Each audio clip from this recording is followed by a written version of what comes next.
മദ്യപിക്കുന്നവരാണെങ്കിൽ അല്ലെങ്കിൽ ഏത് ഡ്രഗ്സ് ആണെങ്കിലും ചിലപ്പം ആദ്യം ഒരു പെഗ്ഗീന്നോ അല്ലെങ്കിൽ ആദ്യം ഒരു പഫീന്നോ ആയിരിക്കും സ്റ്റാർട്ട് ചെയ്യുക. പിന്നീട് ഇവർക്ക് ആ ഒരു പഫീന്ന് കിട്ടിയിട്ടുള്ള ആ ഒരു സന്തോഷം കിട്ടണമെന്നുണ്ടെങ്കിൽ ചിലപ്പോൾ ഒരു 10 പഫ് എടുക്കേണ്ട അവസ്ഥയ്ക്ക് വരും.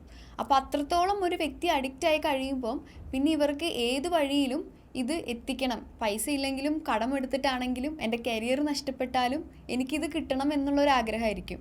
അപ്പോൾ അതിൽ നിന്ന് ഇവരെ കംപ്ലീറ്റ് ആയിട്ട് റിക്കവർ ചെയ്യണമെങ്കിൽ നമുക്ക് ഈ പറഞ്ഞ പോലെ മെഡിസിൻസും വേണ്ടി വരും, തെറാപ്പീസും വേണ്ടി വരും. ട്രീറ്റ്മെൻറ്റ് കഴിഞ്ഞ് പോയാലും നമ്മൾ അവരെ ഫ്രീക്വൻ്റ് ആയിട്ട് കോൺടാക്റ്റ് ചെയ്യാറുണ്ട്.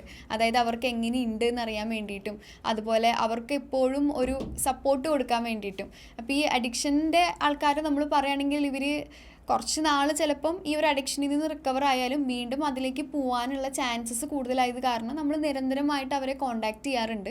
കോൺടാക്റ്റ് ചെയ്ത് അവർക്ക് എന്തെങ്കിലും ഹെൽപ്പ് വേണമെന്നുണ്ടെങ്കിൽ ഇമ്മീഡിയറ്റ് ആയിട്ടുള്ള ഒരു അറ്റൻഷൻ പ്രൊവൈഡ് ചെയ്യാൻ വേണ്ടിയിട്ട് എല്ലാ വിധത്തിലുള്ള സപ്പോർട്ടും കൊടുക്കാറുണ്ട്.